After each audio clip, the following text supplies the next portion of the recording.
Let's talk about drawing from an outside of the waistband holster. Right? A couple key things to keep in mind before we get into the actual draw itself is the importance of our body's natural point of aim that we talked about earlier in the stance. All right? The least amount of variables I have in the equation as I draw, the better. So if my natural point of aim is squarely at my target, as I draw the gun, I can stay natural, pointed straight forward, and only worry about the elevation of my gun. When I have to fight against my body's natural point of aim and drive against it, then I start to add in left and right variables. I don't want to do that.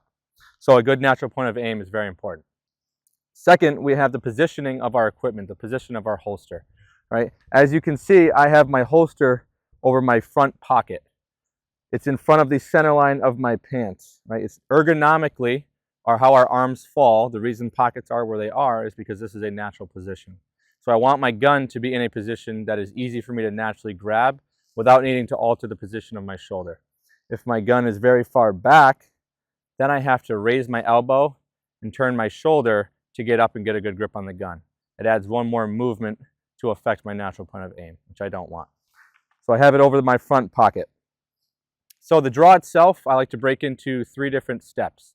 Okay, the first step of the draw is going to be actually getting a grip on the gun and defeating retention. So I grip and I drive down to defeat retention. That's step 1. Okay.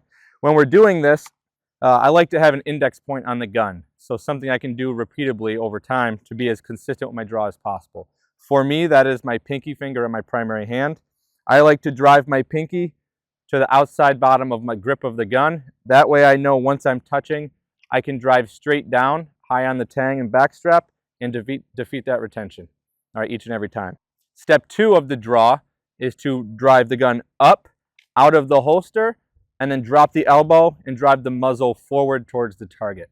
This is extremely important because if I needed to start firing at any point during the draw, I cannot do that until my muzzle is forward. So drop the elbow, get the muzzle forward as quick as possible. From here, step 3, as you can see, my support hand has cheated over to the center line of my stomach. From here, I want to be able to start building my grip as soon as possible. So if my hand is here, all I'm doing is driving my fingers up underneath the trigger guard, starting my support hand grip with the fingers first. Then I drive the gun up at a 45, pushing my palms into the gun and hitting full extension with sights on target as soon as I get up to my line of sight. All right, so starting from back at the end of position 2, there's a lot going on in step 3. Okay, so we have building our support hand grip.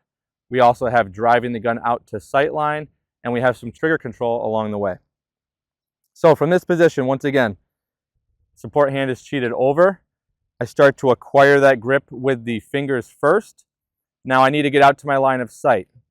Quickest way to get from point A to point B is a straight line. So if I need to get from down here to out here, I need to go at a 45-degree angle straight out. Okay, so I start with the fingers, I drive the gun up at a 45 while pushing my palms in, and then I hit extension. All right, this also allows me to build that leverage in my wrists during the presentation. All right, as soon as I get out to extension, I'm ready to fire the gun. Some things that I notice, people will come up with the gun to that compressed ready, that center point on the chest, and then drive and ride the sights out. The issue with that is we tend to see people lead the grip with their palm and not the fingers. I cannot build the same leverage into the gun when I'm coming straight out because I'm doing fingers second. Right? So if I start that position down here, I lead with the fingers, drive up into the palms, and build leverage in my wrists. That gives me the best grip when I hit extension and sights on target as I can get. The other thing to keep in mind with this is what I'm doing with my trigger finger during the presentation. So if I have made the decision to shoot in whatever deadly physical encounter I'm in, if I made that decision prior to drawing, as soon as my muzzle is on target, if it's a compressed environment, I can start to get my finger on the trigger and prep that trigger. So as I'm presenting the gun up, building my grip, I'm finding the wall of the trigger, and now as soon as my sights are on target, now I'm prepped to the wall, I have a good sight picture confirmation, and I can pull the trigger and crack the round. If I wait all the way out here, get to extension, and then get my finger on the trigger, I'm behind the 8 ball because I've had that sight sitting there for a while. Okay, so we're going to put the entire draw together. All right, when we're thinking about the draw, it's good to remember the 90-10 rule. So what I mean by that is 90% of my movements through the draw are going to be fast and aggressive. The last 10% of the movement, I want to float into position. The issue if I go fast and aggressive 100% of the way, I tend up overshooting my target and my sights get wobbly and I have to reacquire sights on target. If I can float that last 10%, I can ensure that once I hit extension and sights on target, I'm secured in my position there. So how that looks, if I go 100% of the way, what we don't want to do, this is what happens. I overshot the target and I had to come back down. All right. I'm going to do the same thing again, but go 90% aggressive, and the last 10%, I'm going to float into the position. That position, as soon as I ended up on target, I was able to settle myself and could send a shot accurately at target. So just to do a quick recap on the steps of the draw. Step 1, I'm going to index on the firearm, drive down acquiring a grip and defeating retention.